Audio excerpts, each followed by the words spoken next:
Like and subscribe and click the bell icon to get new video updates.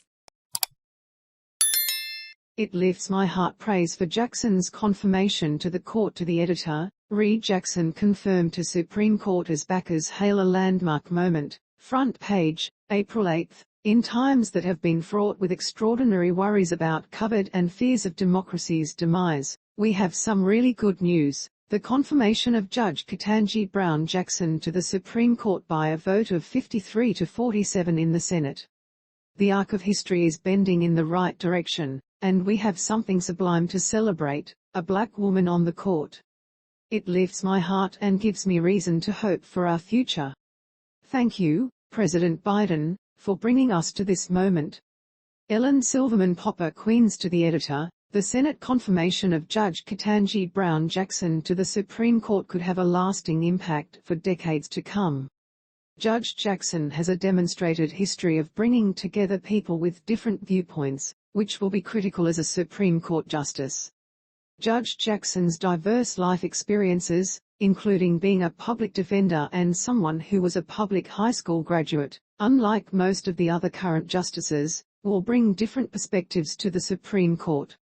The highest court of the land should reflect all that our nation has to offer. It made a big step forward in that regard with the confirmation of Judge Jackson. Stephen M. Clayton Ocean, N.J. To the editor, let's not get carried away with encomiums for Senators Susan Collins, Lisa Murkowski and Mitt Romney because they did what was minimally required by simple human decency in confirming the eminently qualified Judge Ketanji Brown Jackson to the Supreme Court. Is there any doubt whatsoever that these three supposed nonconformists would have fallen in line with the rest of the G.O.P. to deny President Biden's choice, no matter who it might have been, had the retiring justice been Clarence Thomas or Samuel Alito? They knew they had nothing to lose by breaking ranks with their party, because the ideological makeup of the court was not in question with Judge Jackson's appointment. A bipartisan vote? Hardly. The Republican Party these days exists to stymie and destroy every single effort by Democrats to accomplish anything of value for the majority of the public. All one needs to do is to look at the rest of the voting record of these three senators to recognize they are really MINOs, Mavericks in name only. Bryan L. Tucker Boston. To the editor, congratulations to Judge Ketanji Brown Jackson for being the first black woman to be confirmed to the nation's highest court. As significant as this is, her status as the first former public defender on the Supreme Court is just as noteworthy.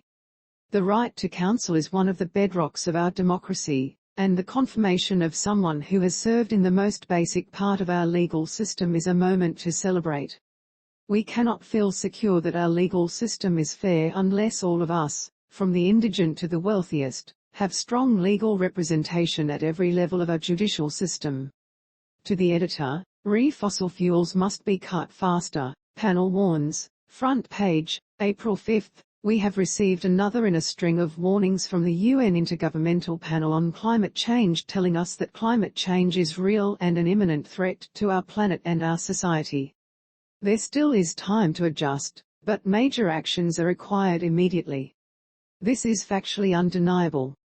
You write that according to the report the biggest obstacles are political, not technological. Organized disinformation campaigns by climate change deniers are causing a slowdown of action, as politicians tend to avoid difficult decisions if the benefits are not felt beyond the current election cycle.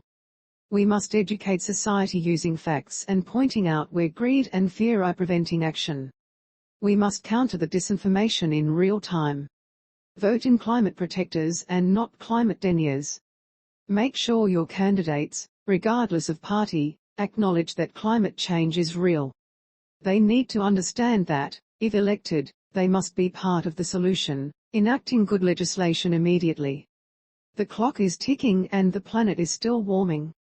Jonathan Light Laguna Niguel, Caliph. To the editor, Biden's climate agenda sputters as high oil prices prompt calls to drill more. News article, April 3. You report that Republicans seek to portray the Democrats as climate elites who are out of touch with most Americans. But a recent survey by Yale University says a majority of Americans want Congress to take action to address climate change. If Republicans don't wake up to this, their presence in Washington is in danger. Hopefully voters will reject those legislators who stand in the way of meaningful climate policy.